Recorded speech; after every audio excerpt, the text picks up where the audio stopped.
Musumba Solomon Mwesige yatudde dda era babadde naffe mu service eyasoose kanisa ya Good News ebulenga ku Luguudo Demijana kosana ey'okubiri mwasobodde dda okulaba ettuuli yabeetikkidde okuva ebweru w'eggwanga. Kakati naffe abameno papas naffe waliwo ettuuli yaffe agenda kuba kubuuzaako tufune essaala then tutandike programu yaffe yali okusumba tukwaniriza.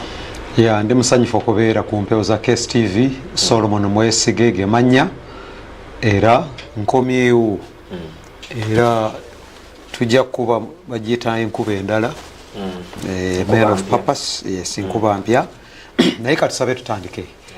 Mukama tukwebaza olunaku olulungi luno lw'otuwadde ekisa ekirabo eky'obulamu naye tukusaba amagezi kuba mu byonna byonna bye tukola Mukama wagamba mu byawandikibwa nti in all you are getting get wisdom. N'ogamba nti amagezi kigo ne sente kigo. Kati tubula tutya sente ate n'amagezi ne gatubula. Mu bigabye tugenda okwogera kapituwe ekyokuyiga obulamu bwaffe bukyusibwe mu Yesu Kristo Mukama waffe. Amen. Wow, tubebaza mwena abatandise naffe a program ena akawongeza ku lunaku olwaliro nga musumba wakugambye amagezi kigo ne sente kigo era ne mu Luganda abatusooka balugera nti amagezi muliro bwe gukubula ewuwo obunona wa mulirwana. Tosobola gamba nti kakati tetujja kufumba. Saagala kwebuuza ku gundi oba kusabiriza gundi tetugenda kufumba. Ero ojja gisula enjala. Bw'oteebuuza era osigala nga tolina magezi. Era osigala togenda kufumba. Practically ojja kusula enjala wadde emmere ogiyina naye ng'omuliro ogulaba guli eri n'otagujjaayo. Ate era amagezi luwombo luno bwe luyulika ng'osala olulala. Kati kitegeeza nti kino bwe kigaana tosobola kubeera ng'oli awo kakati twagezaako ne bigaana wabaawo enkola gy'oddamu kubanga oluwombo luzibu okufumbisa luli delicate kantu katono nnyo ne oba obadde osiba nkoko mu luwombo akaguma ne kayitamu nga biyiika kati weluyulika ng'okola ki ng'osala olulala kakati n'amagezi bwe gatwegali nga bwe tugambye nti ogakubula ewoga wa mulirwana eyo ebweru w'eggwanga ye wabadde musumba gye yagenda ku kukyalo okwenjawulo era n'abaako byatwetikkira bakuba abalabi baffe bajja wulira bubisi nga tutandika programu eno nga tetwogedde ku Arsenal yes nti emalidde mu kifo kyakubiri. No, let me tell you ekintu kino omupiira si lutalo ng'ebyobufuzi nti it's enmity nti mpalana nti bujja season twagisamba bulungi nobody expected era abanyooma buli omu kati akitegedde era omupiira guwedde ng'olaba buli omu ali ku bunkenke omupiira ogwaffe tuguwangudde which is era ng'omuwagizi wa Arsenal I'm happy we won we finished strong. And we congratulate the winners. Guardiola, fourth time in the row. Ate Guardiola oyo yali mukama wa Ateta. Kati ekyo kiraga nti waliwo akatonotono ke yeesigaliza naye nga ate Man City tebalina bawagizi unfortunately neeri waabwe tebalina naye we bali babeerawo mpola mpola babiri basatu abamanyule badde wagira Man City bamala bisi kati era ofune ki era omalidde mu kyamunaana manyule mu kyamunaana banakiika bagenda kiikawa tewali bonna bagenda kiika ku lukalu lwa Bulaaya kati baddemu FA bajja kubeera mu Carabao ne FA omwaka mulamba kati ne boonyiiga era kino oli the batoro se akukera ikalire no waimera akukera bwe mba nkusinga nga ntudde era ne bwenyimirira nsigala nkusinze so we are runners up 2 years in a row nga ate team gye tuvuze buli omu agimanyi nti nzibu nnyo olaba nti etuuya nnye nga nayo temanyi oba eneeyitawo oba teyitewo so n'olwekyo bali bateeba goolo n'agwa ekigo nkugwa Spurs nga bagenda okuteeba musono we yalemererwa ne leero we bagasse awulira ndabe nga akasuka akacupa sajja bagala okunkola ki kuba already anyway it's over naye chances zibaddewo and we did we played our games bajerega gundi Arteta is too young for the team baleeta abasajja abakulu be baliwo but Ten Hag aliwo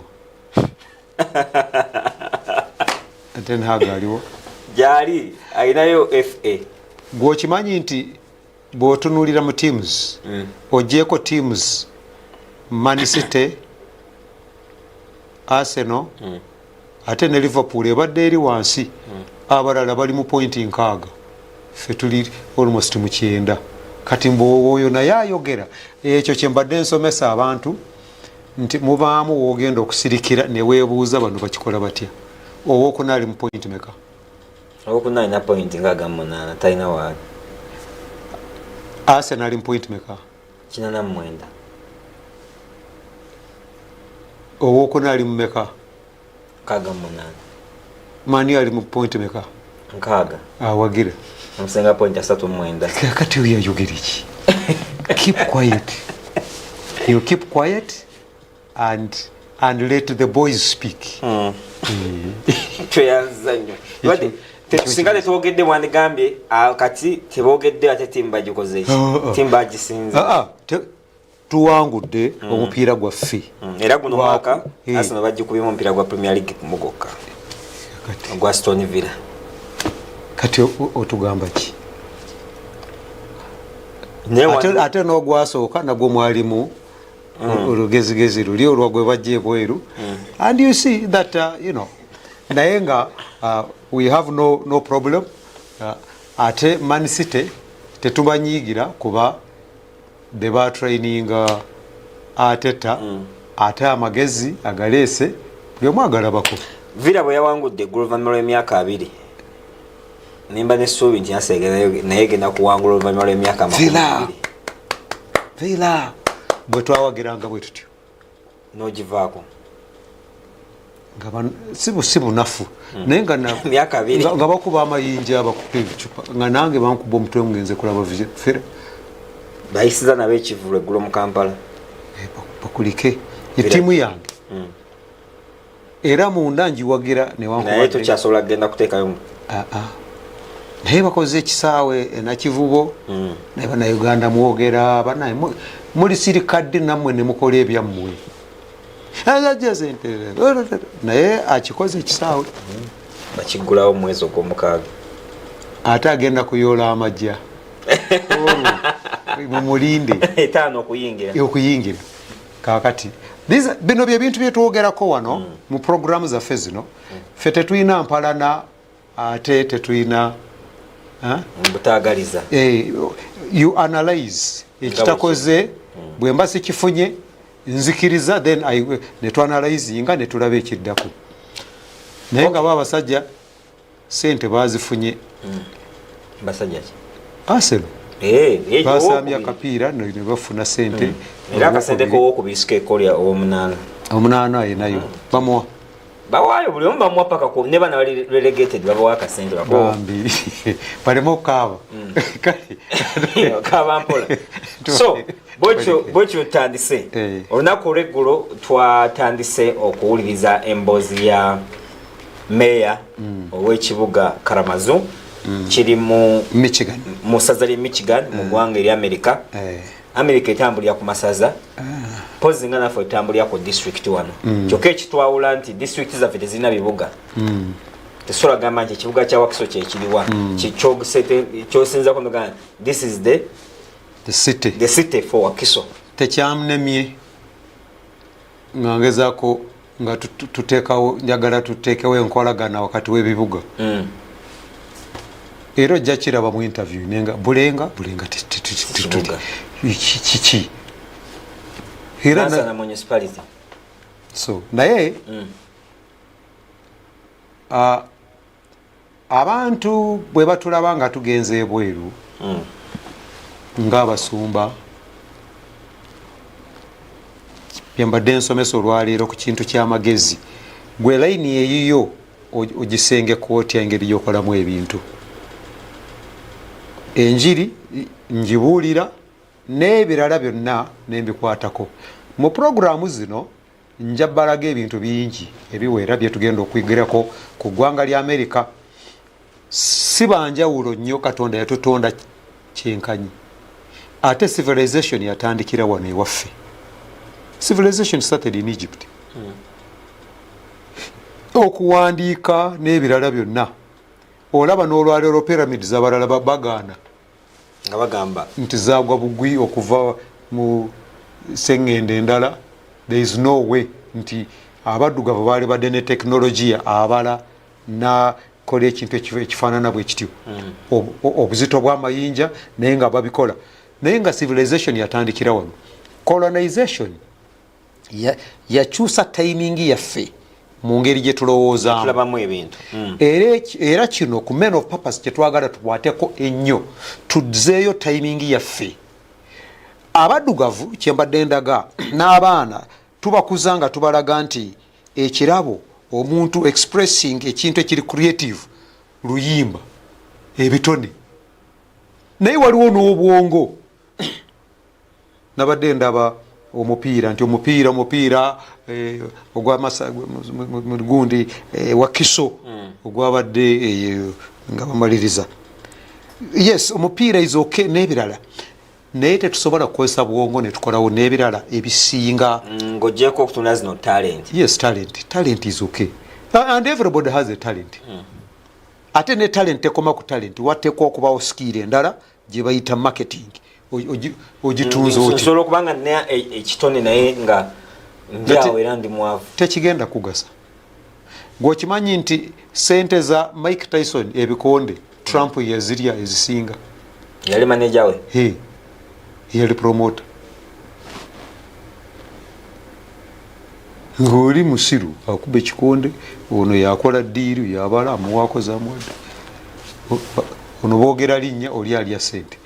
So naye kibuga kya Kalamazoo nkozeeyo ebintu bingi ng'Omunnayuganda. Nze natandika emisinde gye bayita Kalamazoo Madran ng'Abazungu bajja ne beewandiisa ne basasula ne badduka lumu nze na flagging off nga we tulina kabaka birthday one. Yes, nze mu Kalamazoo ndi sereebu nno manyiddwa. Nze natandika emisinde egyo creation si kugamba nti nagisangawo ffe twagitondawo. Netandika ekibiina kye bayita Christ Followers for Change mu Kalamazoo n'olwaleero gyekiri.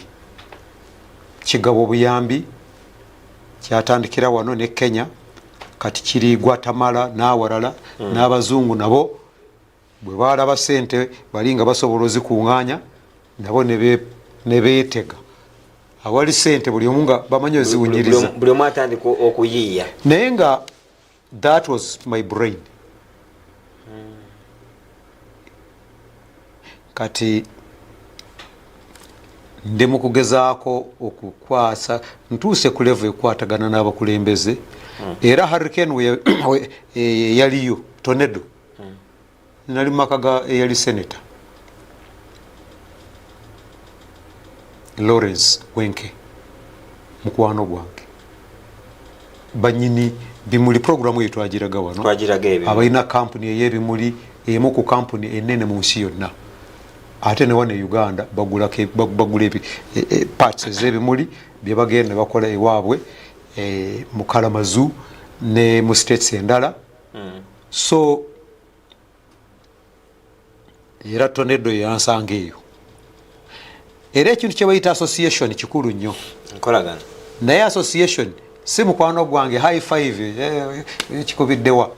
Association eteekwa buteekwa okubeerako vision ne bwe mulyogera ne bwalibeera mukulu wo oba muto wo oba president ye brother wo tagenda kukulowoleza okubaako ekintu kyokola wagambye nti osobola okuba ne muganda wo nga mugagga naye ng'ayamba balala abamu bagamba nti Gunju yaba tayagaliza tolina magezi ga kumuwa ekyo kyagenda okuwagira basituke babenga ye tolina ekisikiriza ssente zalina okujja gy'oli bano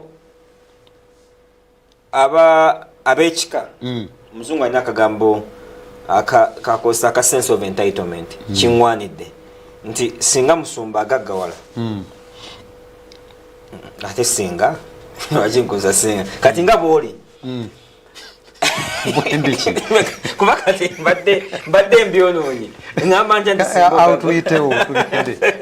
kati nga bwoli ab'ekika balowooza balina okubaako n'omutemwa ng'ogyeko okubaako n'omutemwa buli bakutuukako nti oba alina mbaga oba alina byagala kugula alowooza nti kati oba vision ye gyaleeta erinline eyo oba teriimu yasuubira nti waliwo omutema gw'ensimbi kuzizo ogulina okuvaayo zigende eri era singa tokikola kiki kyembadde ngamba nti bagamba nti ono ow'ekika yayitamu teyatujjukira tayagaliza baana kati ate si bakika bokka olaba n'okusabiriza kuno kuyina levels njagala ompulire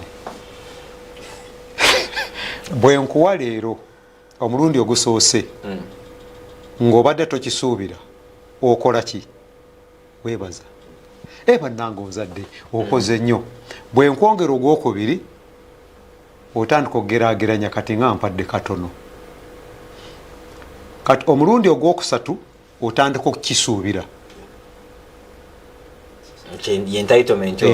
kati ate omulundi ogwokuna waliwo level esembayo adimandinga gwolowooza ngenda kubeerawo ntya amabanja ngenda gasasula ntya yes omwana wali wano atudde takyasoma so era n'okusabiriza kugenda kukula era mmwe bebasabiriza ekyo njagala mukitegeere gyokoma okumuwanirira waliwo wagenda okutuuka adimandinge ate ajja kunyiiga ate akulangire openly kuba awulira kati its his right era olina okikola anyway eyo siyo topic gyetuliko olwaleero naye tujja gikwatako gye bujjako naye naawe bw'oba osaba omuntu teekamukko bwema nkwadde olwaleero tekinkakatako okukuwa enkya naawe katonda yakuwa kintu katonda kiyatuwa fenna yatuwa omutwe n'aguteekamu obwongo buli omu ate sebo ozimulema okukozesa nga batandika musendeza oyo za bisiraani kasita azikuwa zifa bwazikuwa zifa do you know bakakuotinze nakakozeeko naga nti oyinza bano abawala abeetega naga kasita neetega eri omugagga mba maze era nagambye nti wealth is not sexually transmitted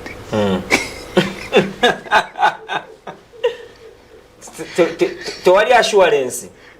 Money is ideas, it is vision, it is wisdom and application of that wisdom. Era ne bwokulira mu bagagga, there is no guarantee nti ogenda kubeera mugagga. Oteekwa buteekwa okumanya olulimi lwa ssente, empisa za ssente. If you don't, it doesn't matter. It's a matter of time. Bazadde bo bakadde bo ababakwaniridde kabaveewo olyoka otegeere nti tezimala gajja zijja ng'omanye kyokkola. Naye eyo topic it will be for another day. Njagala tukwateko tubadde ng'oyogera ku bwavu bwennyini meeya eggulu yategeezezza nti nga bo abakulembeze baakiraba nga kikulu oba tunaamulaga twali tulina okuzzaayo kapaati abantu basobole okuddamu okulaba naye kasooke tumulemu katono tukomewo then tutandike ne meeya temwati wazirikule days, and I'll keep it.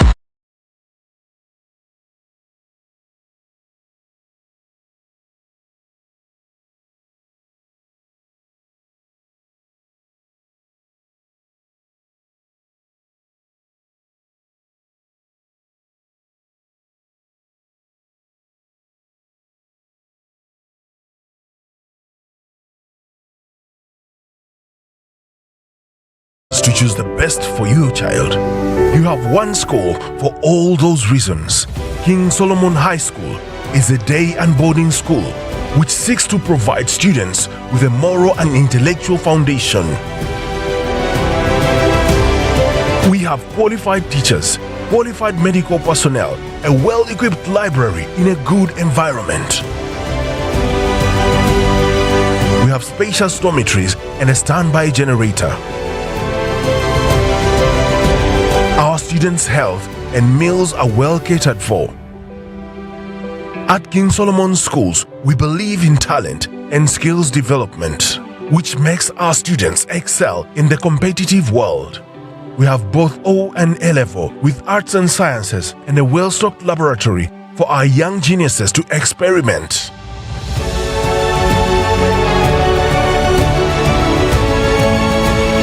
For more information, come to our offices or call us today. King Solomon's High School, a member of King Solomon Schools. We educate, train, and promote.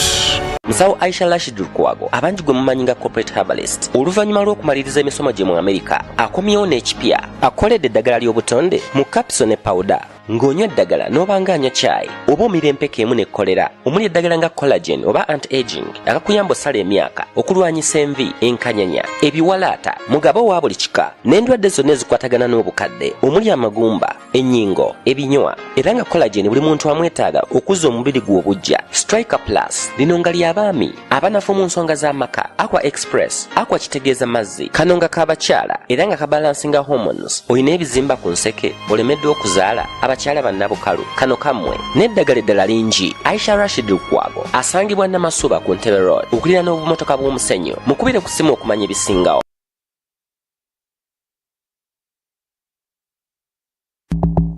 Big and better. Bolingo extra. Music and comedy. Chibanda Express. TV kusimuyo. TV kusimuyo. TV kusimuyo. TV.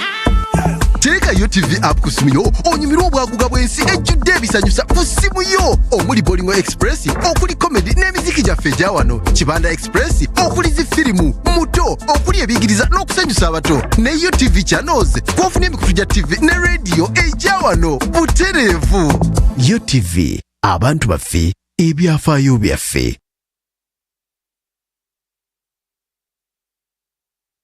Musawo Aisha Rashid Lukwago abangi gwe mumanyi nga corporate herbalist oluvannyuma lw'okumaliriza emisomo gye mu Amerika akomyewo n'ekipya akoledde eddagala ly'obutonde mu capsule ne powder ng'onywa eddagala n'obanga anywa chai oba omira empeke emu ne kolera omuli eddagala nga collagen oba anti-aging akakuyamba osala emyaka okulwanyisa envi enkanyanya ebiwalaata mugabo wa buli kika n'endwadde zonna ezikwatagana n'obukadde omuli amagumba ennyingo ebinywa era nga collagen buli muntu amwetaaga okuzza omubiri gwe obujja Striker Plus lino nga ly'abaami abanafu mu nsonga z'amaka Aqua Express Aqua kitegeeza mazzi kano nga k'abakyala era nga kabalansinga hormones olina ebizimba ku nseke olemeddwa okuzaala abakyala bannabukalu kano kammwe n'eddagala eddala lingi Aisha Rashid Lukwago asangibwa Namasuba ku Ntebe Road okulira n'obumotoka bw'omusenyu mukubire ku simu okumanya ebisingawo.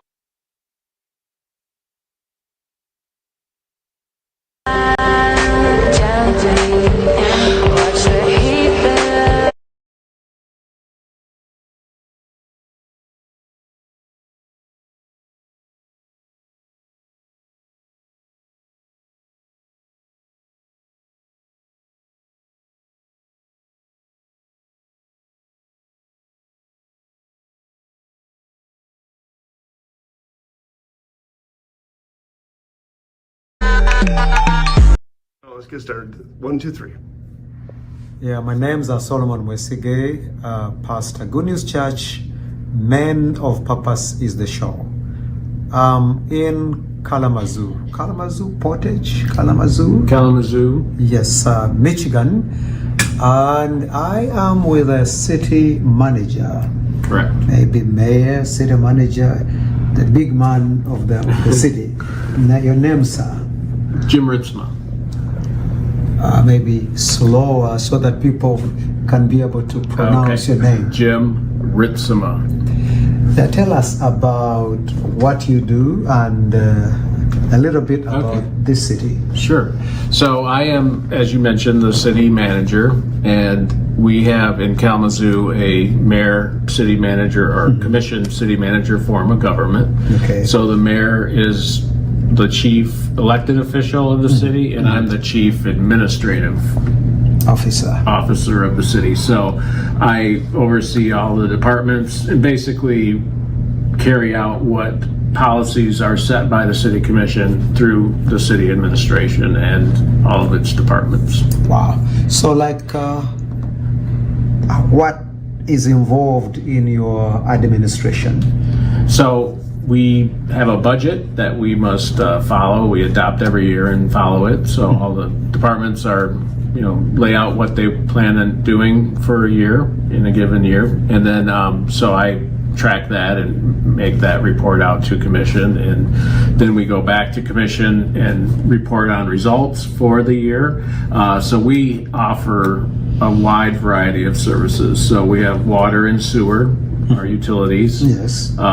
We have obviously public safety, police, fire, and emergency medical response. Okay. And then we have our parks and recreation and our public services, which are all the streets and all of the infrastructure in the city. And all of those, about 700 employees. Under you? Under me, yeah. Wow. Take care of all of that.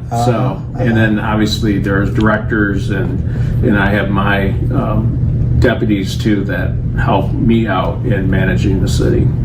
How big is the city of Kalamazoo? So, yeah, it's about 73,000 and 73,000 population. Numbers are good for us to compare our city in Kampala. I think I may even not know what the budget is. What would be the annual budget for Kalamazoo? All funds total, about $230 million. Wow. I had through Jeff that you got a big donation, one guy gave. Yeah. A big chunk of money. Yes. So we call that the Foundation for Excellence. And so a lot of details to that story, but in short, we were having difficult financial issues back in 2014-15, and we were seriously looking at a city municipal income tax. Most of our revenue comes from property taxes. And rather than the income tax, this person came along and we created the Foundation for Excellence, which with startup and ongoing funding, the foundation is replacing what an income tax would have generated and allowing us to have a lower tax rate too, a property tax rate. So, and with that money we can help alleviate poverty, youth development, all of those things that are important to us in our community. So the city even goes to the level of alleviating poverty? Yeah, obviously our core services are police, fire, water, sewer, but we have as a goal, one of the commission priorities is to eliminate generational poverty. And we do that more through our community partners, but as a city, we can convene those partners around and look at ways that we can help, not necessarily eliminate, but alleviate poverty and what we call shared prosperity, Kalamazoo. Wow. You guys, as you watch, I think you see the difference on how different nations work. In Uganda, the poor that are trying to make a living would be kicked out, and no jobs that are being created by government, or the government could create a few. Out of 46 million Ugandans, maybe less than 1 million are employed by the government. So people will try to create ways of survival. Yeah. But most of them will end up being arrested. Street vendors, people that are trying to, come up with something and get out of poverty. Sure. So I'm surprised that you guys will even try to go a step ahead and help people get out of poverty, and also lower taxes. As we've been having all traders.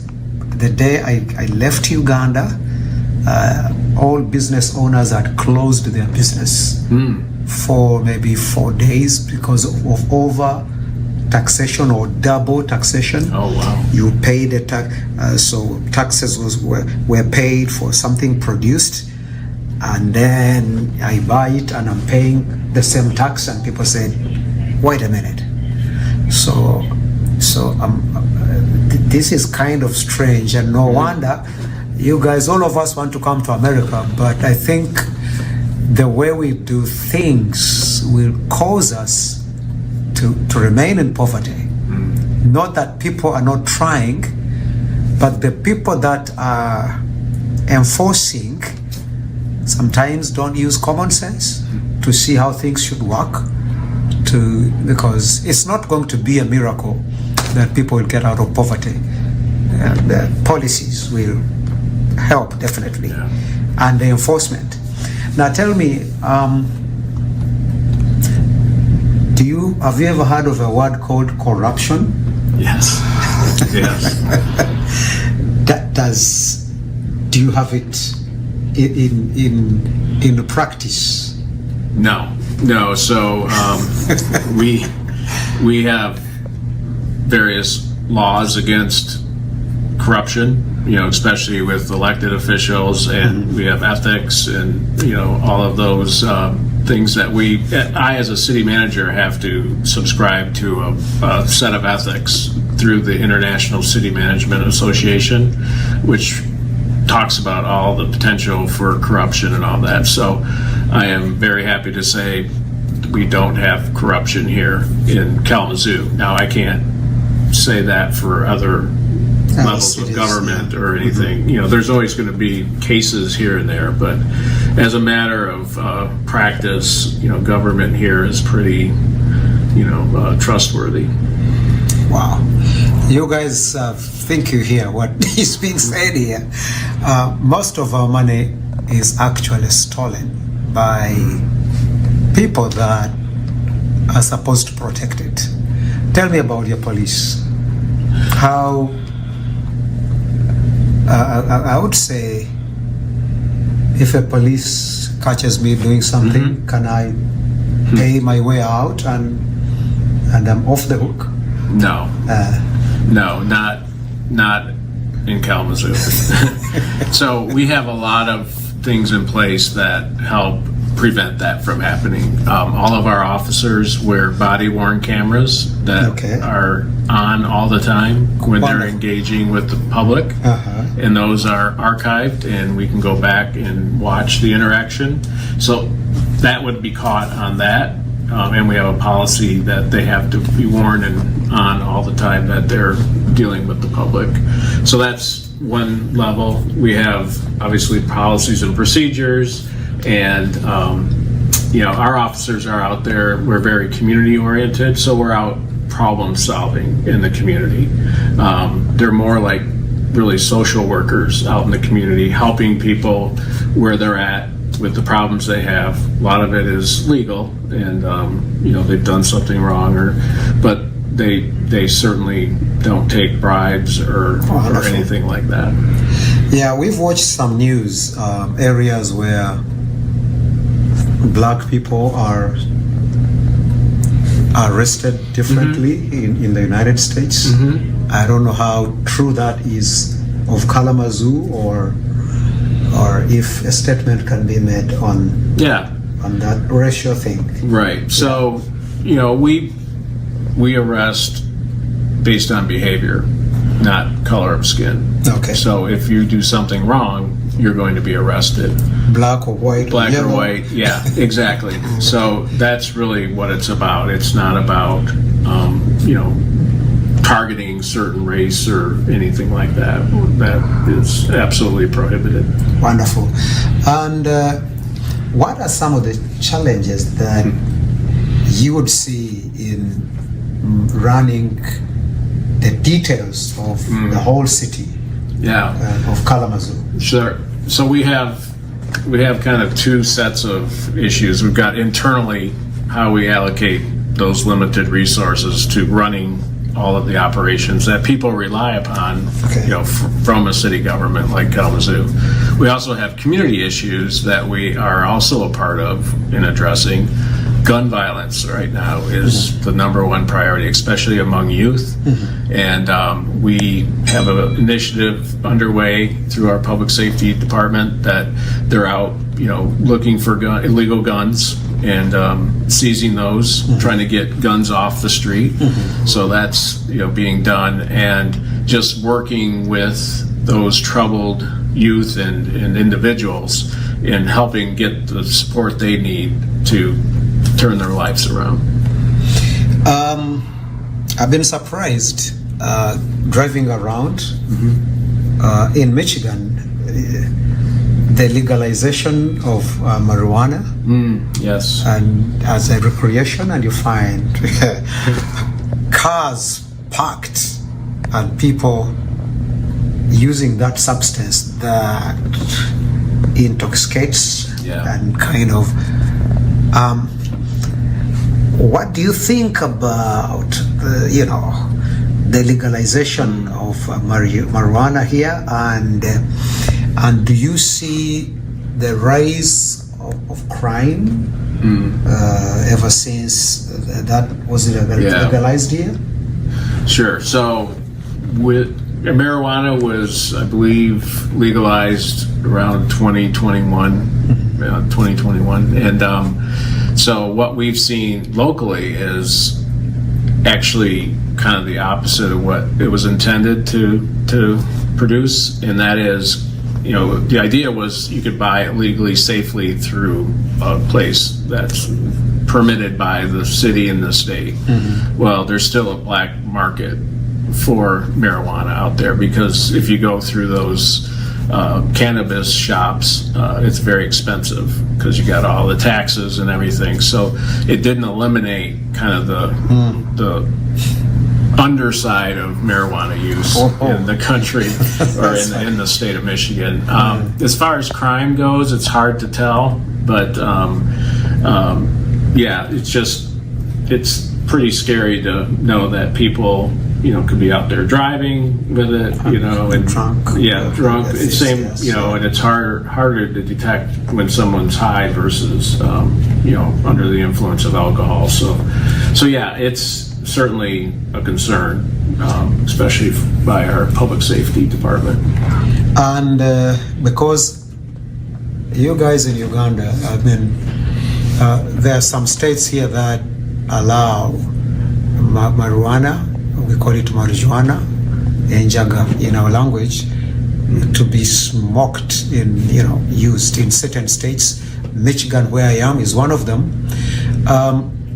Do you see, how should I call it, tourists, people that come from other states where it is illegal, visiting Michigan to kind of smoke it and then drive back to... Yeah, I personally haven't seen that. I'm sure it happens. Now, more and more states around us are legalizing it, so I think once that happens, they can stay in their own state and do the same thing. But yeah, I haven't seen that as a problem here, especially in Kalamazoo, related to marijuana. Okay. Let me go a little bit out of the United States. Okay. I'm from Uganda. Yeah. Africa.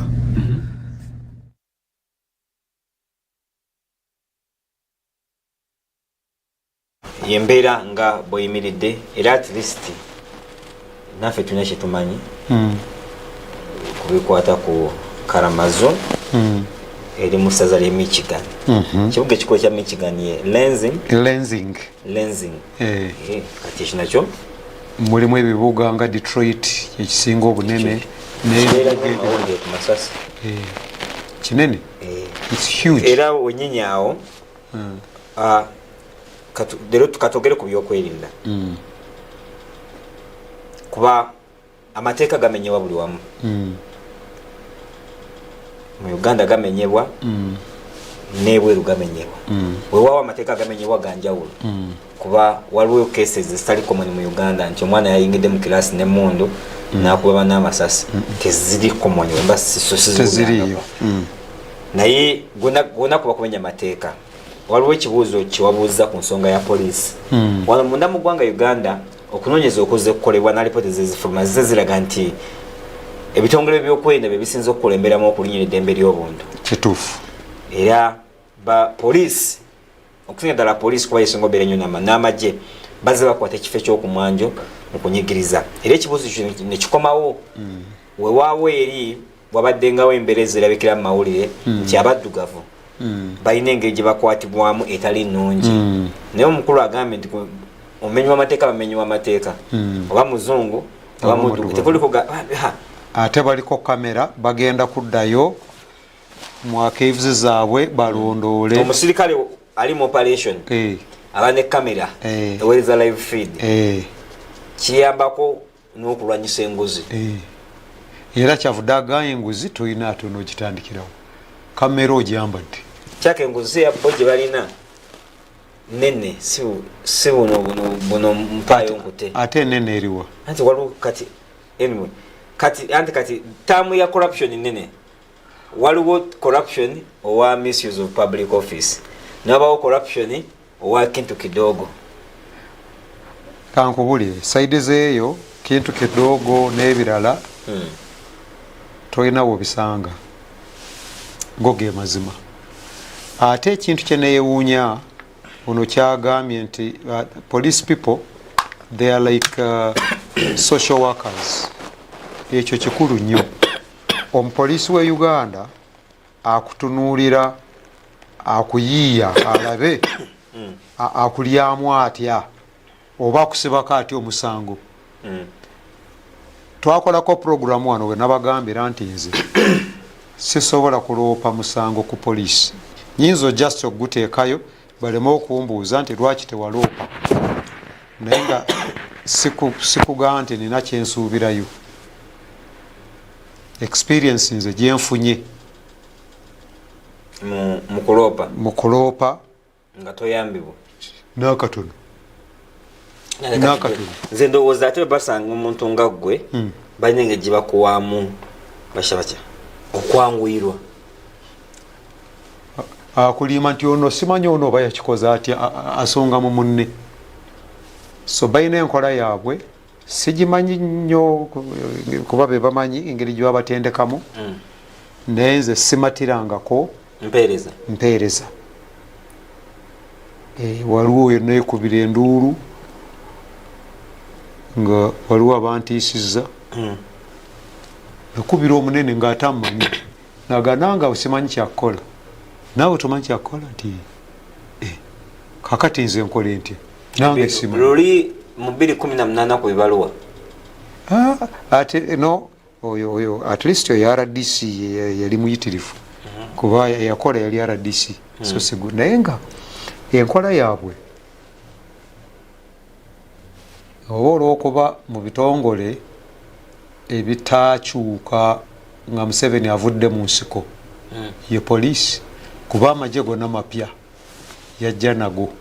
Ekitongole ekyasigalawo nekisigaza sisitemu enkadde ye poliisi wano mu Uganda. Ebisigadde byonna byakyuka bitandise okukopa eno n'eri obuntu ne buyingira eno n'eri naye ekyasigalawo original ngakyo tekyakyuka. Era kyova olaba Museveni kati mu bukulembeze ateekayo amagye nga naye alaba teekayo amagye naye nga still. Naye bwakugamba nti bw'osanga omupoliisi gw'omanyi nti osobola okulwala ebirwadde n'olaba nti tolina insurance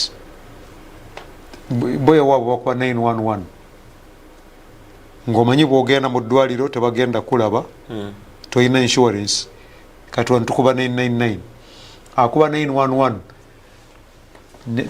n'azirikira ddala era poliisi ekutwala mu ddwaliro ayogerayo ebigambo kimu bibiri newaba tayogedde location no kasita okuba where are you here address bakutuukako naye kati address musumba luli twajogerako naye kati njagala okubira poliisi saawa eno oba muliro okutta ekizimbe okulwala kitono ate okulwala ngezeza kukulaga nti kitono nnyo ku keesi ennene katugeze ku keesi ennene muliro era basobola okujja ne bagamba tuze nekimu kati kiri mazzi kati katusooke tuddeyo naye ngaekizimbe kikutta omuliro nga kikutta omuliro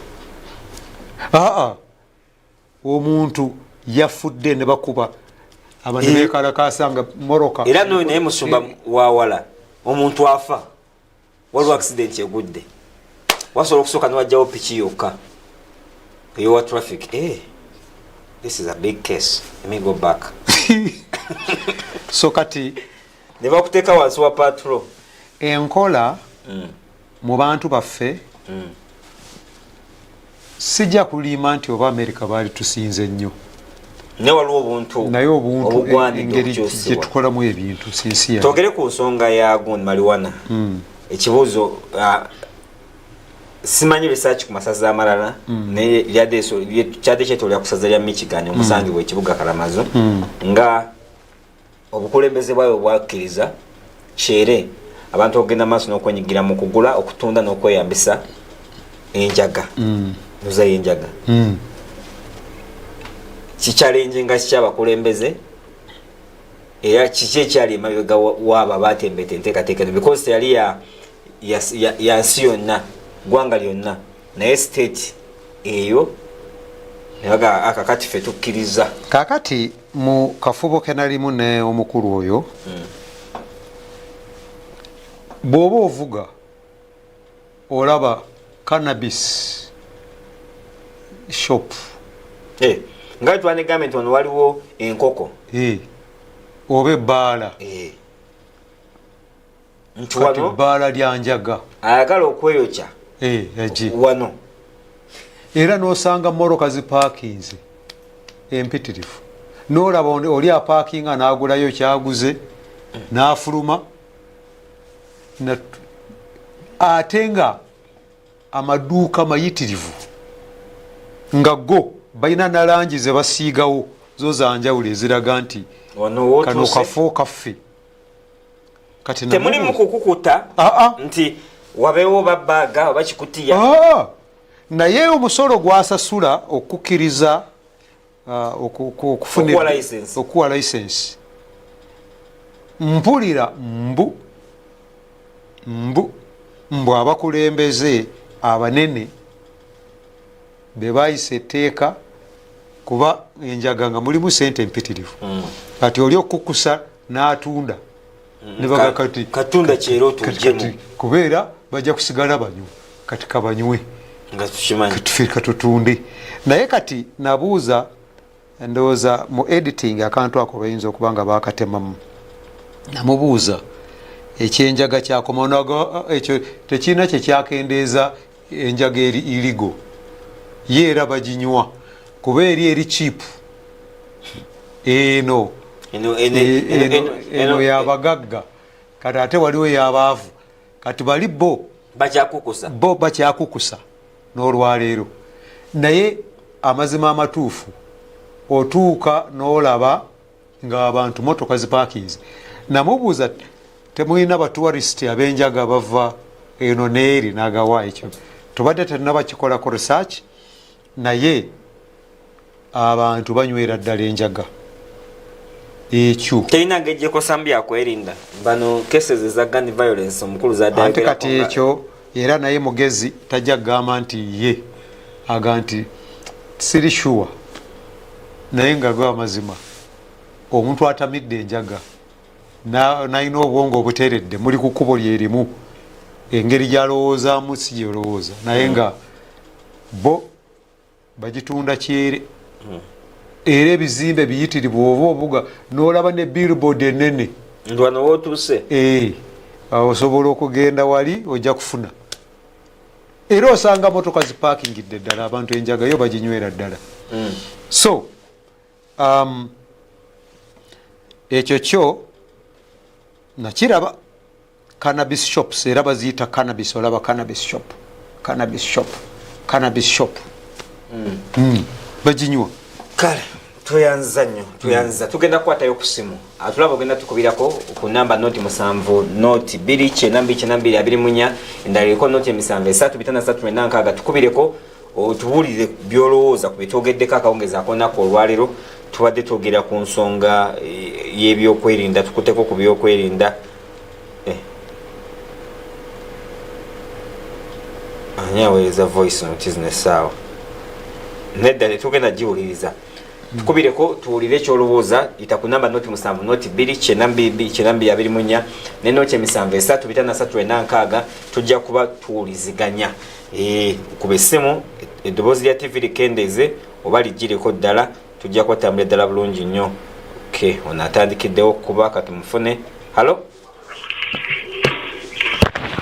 KSTV halo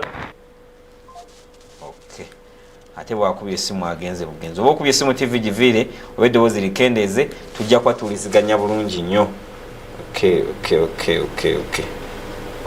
tuyita ku namba noti 7 noti 2 endala kuliko 077 kansuke nkwata ono halo oli ku KSTV togerako nanyono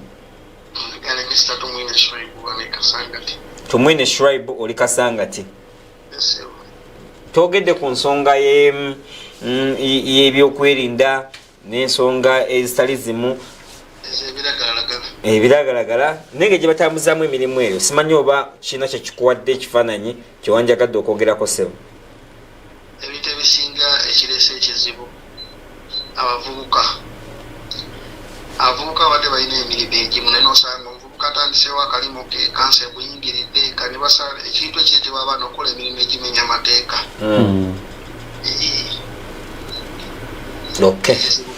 kubanga lekyola kiyigiridde nnyo emabega abavubuka bagamba nti balina mirimu naye bagezaako okukola obulimu bwabwe obutiritini kanso nebayingira nebayisa bubi ate babakutte tebabaddiza bintu byabwe kale tweyanza ensonga nene naye tweyanza mbadde akukwata nfunye kibadde ntegeeza nti okusinza ku byetulabye halo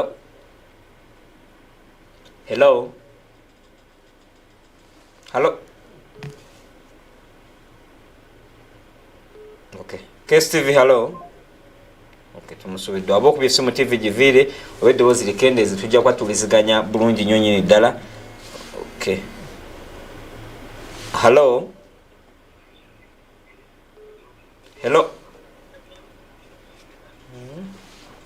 halo oli ku KSTV nsaba oyongeze ku ddoboozi lyo nze tukwate omulala halo eddoboozi liri wansi nnyo bw'oba okubya essimu tv yo gikendeeze oba giviire kafunono halo oli ku KSTV togerako nanyono amina yesu kakoza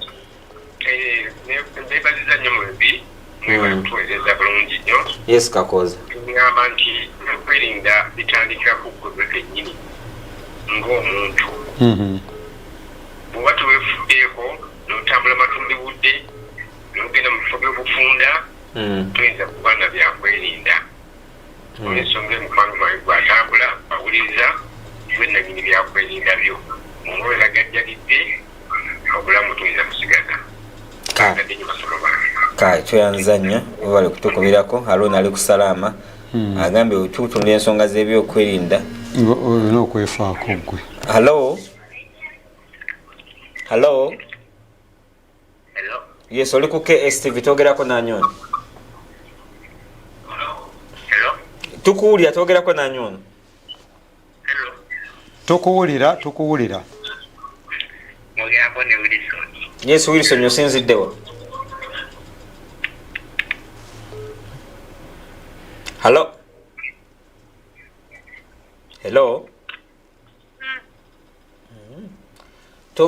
Tuli ku kesi vitogerako nanyono.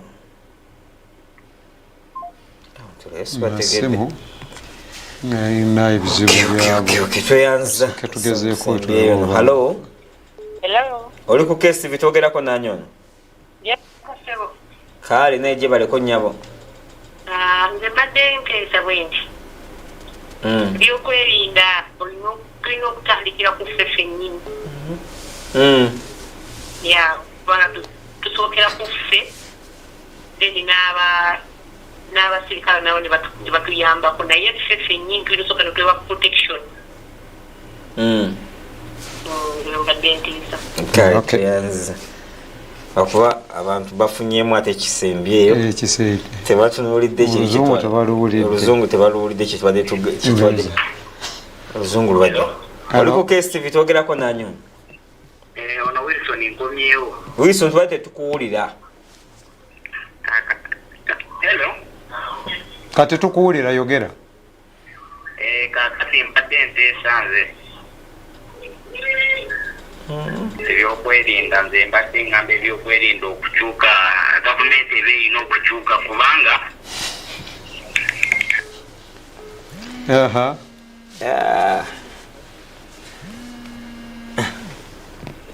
awo akomye kasaaga gavumenti ekyuka ekyo ekiwedde. Halo. Oli ku KSTV twogerako nanyono. Good evening, madam. Thanks for the show. Thank you.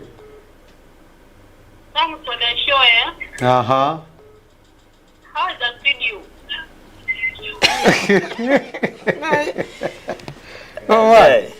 Kawongezi kalino. Kano nange sikategedde bulungi. Bana katusiibule.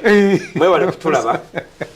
Enkya Monday paka ku lunaku olwokuna tugenda kuba n'okusaba okumanyiddwa nga lunch hour service okuva ku saa 6:45 paka saa 8:45 wano kanisa ya Good News ebulenga ku luguudo oludda Emityana Sotosubwa okuva ku saawa 6:45 paka 8:45 no kanisa ya Good News ebulenga ku luguudo oludda Emityana Musumba Solomon Edolini Mwesige bakwaniriza then olunaku olw'enkya tuli ku saawa 3 program ya Men Purpose atene kulunako olwokubiri sawa 3 program ya Good News Church Projects okulaga ebintu ebyenjawulo ebikoleddwa obuweereza buno okujja ku ngaliwo ekitalekeka.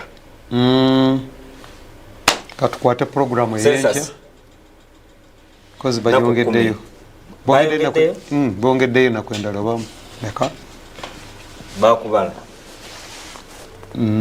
era ewange baatuuka bamala ne bajja baatuuka naye saaliwo naye bambala kasita batuuka ne babuuza ate n'abajjayo baali bammanyi nga balina okumbala kubeera tebannambala nasanze wasansasi ne mugamba mbala nangamba nnaje bantumye namuga bulijjo noonya abambala sibalaba neke nkusanze ayabadde abalaba wano abasulanga ku kyaki nemuganze mbalira wano nangamba mbalaba wano kati so tetunnabalibwa naye olowooza percentage nafuka ba unplanned citizen nga gavumenti eteekeddeko kupate kati tetumanyi statistics so far ababaliddwa n'abatanaba kale waliwo ko challenge ey'amaanyi naddala mu machines zazirina okukozesebwa then ne sensitization lwakuba nti tetumanyi abantu abaateekebwamu abali mu kintu ekyo kubolaba n'abama TV bonna bava nga bagamba tetugenda balangira bwereere tugenda okulanga obwereere obubaka bw'omukulembeze w'eggwanga kwa kyetukakatako okubuyisaawo naye mumamuluza kuba abantu bali bamanyi nti ffenna tujja balibwa nga nnaku z'omwezi ezo 10 olunaku olwo buli omu kyevula balufula public holiday kati abantu mumongo bali balowooza ffenna tusiibe ewaka bakole ki batubale ekitaasoboka actually abantu asinga okuba abangi batandika babala wiiki ng'etandise obuma tebukola obuma tebulina data obuma babubbye babubba waliwo cases nyingi ez'okubbibwa kw'obuma ezo taabu Kese zinga nyingi z'okubba taabu. Naddala abasinga babako kiro kubanga koolo ekiro ekya 9th ekyali kikesa 10th babala ekiro. Bagundi ne babakuba enumerators. Abantu. Nze anti sibaddeyo. Bana Uganda nga bazibu omusumba. Are you serious? Then walo kati abagano kanti kakwakubireti. Olwo mtene bakwata bagano okubalibwa abali ntwa bali nomo. Yakoba basensa sine ngate bamukutte mawulire. Kati hala disinaga yo mukwate. Basha ocha. Enteekateeka ya government olemesa enteekateeka ya government. Kati Luweero yiwabadde Yesu owaayo. Ayambadde ngweza FDC. Ate simanyi lwaki ne gobaso okukwata Luweero edda. Naye yali Yesu. Ate yali oli alina oluzungu lulungi ko kulono kubolono do. Ono nze badde manyiti yoli akomyewo. Oli mulala yali mulala oli alina oluzungu lulungi nnyo. Onabadde ono ali analogo nnyo. Ne bamukutte bamutwala ne mu kooti lwakugana kuwali. Then ne buyikwe ne gundi size ebusoga abaddeyo. N'agaana okumubala. Yali badde na ddiini yaabwe.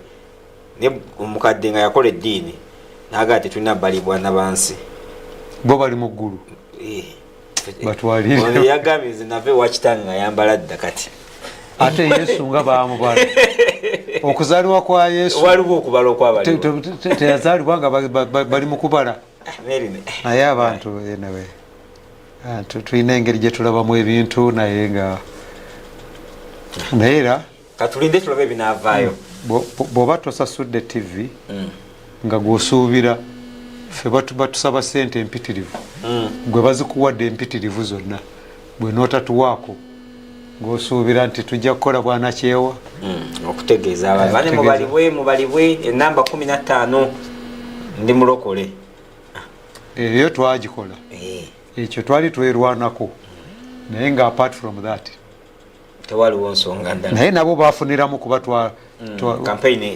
twagikola neyambako wadde twakolera bwerere so bwekyo tulabise paka olunaku olwenkya tujja kukomawo tubagaliza akawungeza akalungi mpira guwedde paka n'ebinaddako kati abantu baddeyo bakole bano babadde cause betting esigalawo babayiiya ne bateekayo embalaasi n'enkoko oteeka sente ku mbalaasi y'omugagga ng'embalaasi yafunye ebiwata banaye tule bulungi tujja kudda olunaku olw'enkya mweraba